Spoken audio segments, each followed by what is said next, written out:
from life experiences. Amen. My moment in Black history is about Ocie Jewel Brown Gates. Ocie Gates was born May 9th in Georgia to lawyer and Maud Brown. What made Ocie famous was that she was a communion steward. She was the president of board number 2, together with Gloria Price Watson and the late Daisy Silver and others, who took pride in what they did for the Lord. During my early years, in my 20s, Reverend Mack appointed me to the stewardessy board number 2 under Ocie Gates. Now, Ocie had a key to the church at that time. Everybody didn't have a key. You couldn't borrow Ocie's key. It was the key to God's kingdom here on earth. And Ocie regarded that key with reverence. I came to the church the first time to do communion, and I was in my 20s. I had on a pair of shorts and a sleeveless top. And I wanted to get back home. I wanted to come here and iron and go back home because we were going to the beach. When I got here, Ocie Gates met me at the door. She took a look at me and she said, "Let's talk." She said, "I want you to understand the privilege of ironing God's linen, preparing God's table for communion." She said, "When you start out right, your iron has to be clean. It can't be soiled from what you've done all week long." She said, "The iron needs to be clean. You need to be clean. And then we're going to prepare the Lord's table." I can't hold you. She took her commandments seriously. Ocie would quote these words, "It's a position not to be seen." She was a representative of what the Lord expected when we followed his command. Ocie was a teacher, though her education was not that of a teacher. Ocie believed that you should be in prayer even before you started to iron God's linen. That you should understand the scriptures and why he wanted you to come to his table.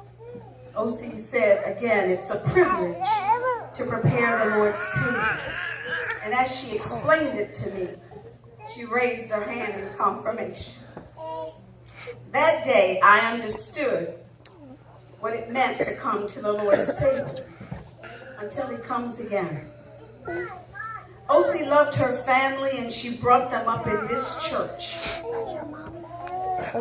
Her educational skills were not that of her children, but this woman whose education was limited raised 3 teachers and 2 engineers.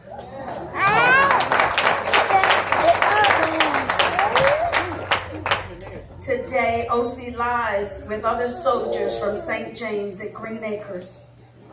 Above her head is a communion cup with the inscription that says, "A position not to be seen."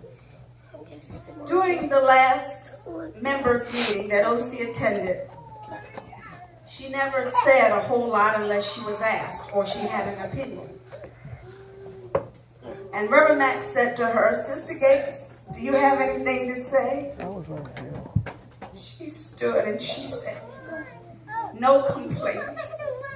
My soul is satisfied." Amen.